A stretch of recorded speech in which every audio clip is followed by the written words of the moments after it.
ఇప్పుడు ఎలా ఉంది డాక్టర్? ప్రెషర్ ఎక్కువగా ఉంది. అది ఖచ్చితంగా తన దగ్గర నుంచి పోదు. అది వాళ్ళ అమ్మ సావిత్రి వారసత్వం. కానీ ఒక విషయం కన్ఫర్మ్, ఇద్దరిని ఇలా కొట్టేసి పారిపోయారంటే హత్య చేయాలన్న ఉద్దేశం కాదు.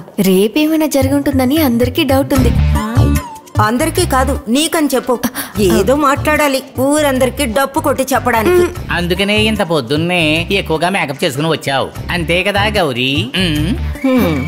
డైలీ టీవీలో ఇవిడు గారు వచ్చేయాలి. ఓ, తను స్ట్రైట్ గా ఛానల్ కే వెళ్తుంది. నాకు తెలిసినంత వరకు ఒక విషయం నిజం, దీని అంతటికీ కారణం ఆ పార్టీ వాళ్లే. మరి వాళ్ళకి మీ ఎదురుగా నడిచే ధైర్యం కూడా లేదు కదా. అలాంటప్పుడు వాళ్ళు రవిడీలను పెట్టి ఉండొచ్చు, డబ్బు కోసం వాళ్ళు చెప్పిందంతా వింటారు కదా.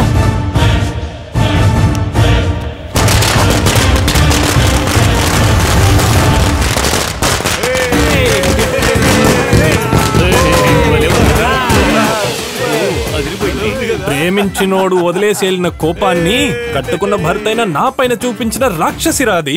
అంటే ఆ రౌడీస్ని ఏర్పాటు చేసింది మీరేనన్నమాట. వేరెవరు? అయ్యగారు మీరు చేసిందేనా? మన పార్టీ కోసం ఏర్పాటు చేసిన మనుషులేరా వాళ్ళందరూ. అవునా?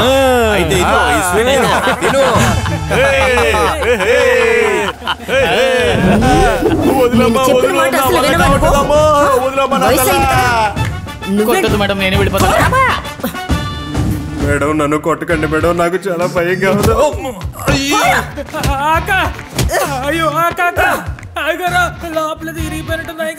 నీ వాటా ఇంటికి వచ్చాక ఇస్తాను.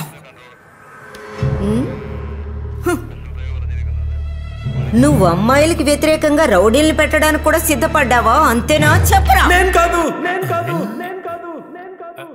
మరైతే ఎవరో చేసింది? నేను అదే ఆలోచిస్తున్నాను. నా సంతోషానికి కారణమైన అనుచరులు ఎవరు? ఏవైనా నేను చెప్పిన తర్వాతే మీరంతా వెళ్ళాలి. నళిని మేడం, బకెట్ చీపురు తెచ్చి వీళ్ళ చేతికి ఇవ్వు. స్టేషన్ అంతా శుభ్రంగా క్లీన్ చేస్తారు. సరే మేడం. మరుగుదొడ్లు కూడా శుభ్రం చేసి వెళ్ళాలి. ఖచ్చితంగా కడిగేసి వెళ్తాం మేడం. మేడం అలా అరవడంతో భయంతో మీ మీద పడ్డాను మేడం. నిజంగా నమ్మండి, అమ్మ మీద ఒట్టు.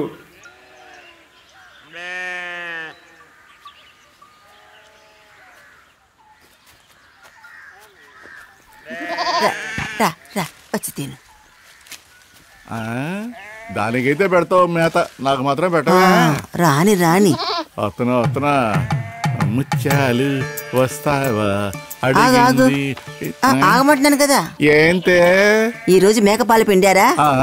దాన్ని మేత కూడా తీసుకెళ్లలేదు కదా. అదేంటంటే నాకు ఇస్సు పోసుకోవడంలో ప్రాబ్లం ఉందని నీకు బాగా తెలుసు కదా కాంతం. ఎప్పుడు వస్తానే నిజం చెప్పేసి తర్వాత వెళ్ళి వచ్చి పోసుకో. ఏంటంటే మన అయ్య గారి ఇంట్లో కాదు, పోలీస్ స్టేషన్ లో ఉన్నావు. ఇదిగో ఇది ఇక్కడితో పూర్తి అయిపోయింది అనుకోకు. ప్రెసిడెంట్ ఆ చెల్లెలి మీద చేసుకున్న వాళ్ళని ఊరికే వదిలిపెట్టావు, డొక్క చీలుస్తావు. ఏమన్నావు? మేకని పిలిచానే. ఓరే దేవుడా, ఇతనికి అసలు బాధ్యత అనేదే లేదు, ఏది పట్టించుకోడు.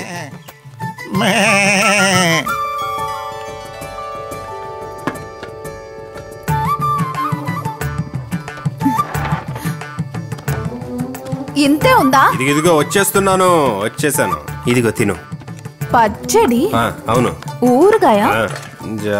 జావనా? అన్నం వండడానికి సమయం సరిపోలేదు. ఈ రోజు ఒక్కరోజు అడ్జస్ట్ నేను చేసుకోను. ప్రెసిడెంట్ పరిస్థితిని తలుచుకుని మేమందరూ ఆందోళనలో ఉంటే దీనిలో జావ. ఇన్ని రోజులుగా వంట చేస్తున్నా, ఏది సరిగా చేయవు. నేను కష్టపడి తయారు చేసిన జావా. నాకు కూడా ఏదో ఒక రోజు టైం వస్తుంది. ఈ మట్టిలో పుట్టినప్పటి నుంచి ఒక స్త్రీ కష్టాల్ని మాత్రమే ఎదుర్కొంటుంది. ఒక అమ్మాయికి కూతురు పుట్టిందంటే చాలు తన్ని మనిషిగాను పట్టించుకోవటం లేదు. అలా ఉంది పురుష సమాజం. అది మీ అందరికి చాలా బాగా తెలుసు కదా. మిస్సెస్ గౌరీ చెప్తున్న బట్టి చూస్తే ఎప్పుడు మగవాళ్లే ప్రజలు చేస్తున్నారని చెప్తుంది. నేను నిజమే కదా చెప్తున్నాను, ఏమైనా అబద్ధం చెప్తున్నానా? వేళకి వీటికి తిండి పెట్టే దిక్కు కూడా లేదు, అన్ని నేనే చూసుకోవాలి. సురేఖ ఒక టీ అడిగి అరగంట పైనే అయ్యింది. ముందు అసలు ఈ విషయం ఏంటో తేలని. వాళ్ళెంత కష్టపడుతున్నారు. చంపుతామని బెదిరిస్తున్నారు. అలాగే గూండాలు ప్రవర్తన చూస్తే మా అందరికి అలాగే అనిపిస్తుంది. ఇదంతా మంచి ప్రవర్తన ఏంటి? అలా ఏం కాదు. మగవాళ్లే తప్పు చేస్తున్నట్టు చెప్తున్నారు, ఆడవాళ్ళు ఏం తప్పు చేయలేదా? పోలీస్ స్టేషన్ కి వెళ్లి చూస్తే ఆడవాళ్ళు ఎన్ని హత్య చేస్తున్నారో అక్కడికి వెళ్తే తెలుస్తుంది. నువ్వు ఉన్నావే నిన్ను. అసలు ఈ టీవీ షో అయిపోయేదాకా పచ్చి మంచినీళ్ళు కూడా ఇవ్వను. మా లాంటి ఆడపిల్లల్ని తన్ని తగిలేసి ప్రశాంతంగా ఉందాం అనుకుంటున్నారేమో. అసలు ఇలా ఈ జన్మలో జరగదు. నేను టీయే కదా అడిగాను. అవును, ఆయన నేను మాట్లాడినవ్వకుండా చేశాను. అలాగా, ఆ చుడిదార్ చాలా బాగుంది కదా. నాకు తెలుసు టీవీలో అది చాలా బాగుంటుందని. చాలా మంది పిలిచి కూడా చెప్పారు తెలుసా. హే, మర్చిపోకుండా ఆ లింక్స్ పంపించు, 10 మందికైనా పంపిస్తాను. అయ్యో, సరే ఉస్మా, ఇవాళ చాలా టైర్డ్గా ఉంది. సరే నువ్వు కట్ చేయి. ఎన్ని మెసేజ్లు పంపిస్తున్నారు, రేపే చూడాలి. హలో, బాగున్నావా? జరిగి పడుకోండి. అమ్మా, కొంచెం చోటు ఇస్తే చాలు. చేతి సరిపెట్టుకోండి. ఆ క్లిప్ మాత్రం యూట్యూబ్లో వైరల్ అయితే బాగుంటుంది. అలా జరిగితే కనుక నేను సెలబ్రిటీ అయిపోతాను.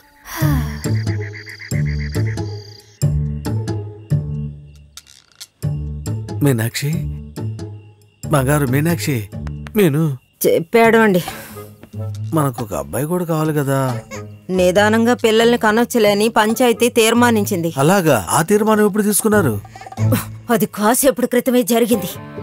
అదంతా కరెక్ట్ కాదు. పిల్లల విషయంలో పంచాయతీ నిర్ణయం ఏంటి? ఇది మా మగవాళ్ళ జన్మ హక్కు, తెలుసా నీకు? నోరు మూసుకుని పడుకుంటారా లేదా? ఈ ఊరికి మంచి జరగకూడదు, ఎవరికి మంచి జరగకూడదు.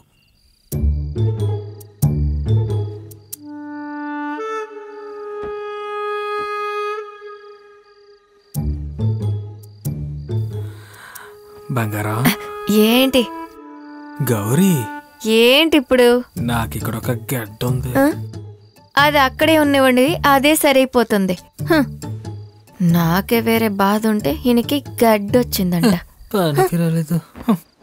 ఆ దొంగ ఎదలు చేసిన పని ఇదంతా. లేదంటే అప్పుడప్పుడు ఏదో ఒకటి జరుగుతూ ఉండేది.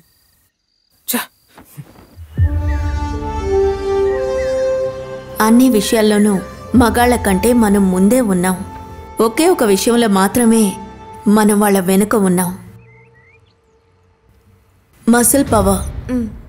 బలంగా ఉండే మగాళ్ళని అదే బలంతో ఎదుర్కొనే శక్తి. ఎందువల్లో అది మన దగ్గర లేకుండా పోయింది. ఆడవాళ్ళు తిరిగి కొట్టం మొదలు పెడితే ఈ రౌడీజం లాంటిదంట ఏమీ ఉండదు తెలుసా.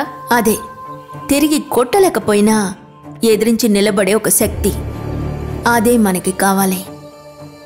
కానీ అది అంత త్వరగా మనకి దొరకదు. ఇప్పుడు మనం ఏం చేద్దాం ప్రెసిడెంట్ గారు? ఆడవాళ్ళు కూడా మగవాళ్ళలాగా బలంగా ఉండాలి. మార్షల్ ఆర్ట్స్ ని నేర్చుకోవాలి. కరాతేనా, బాక్సింగా?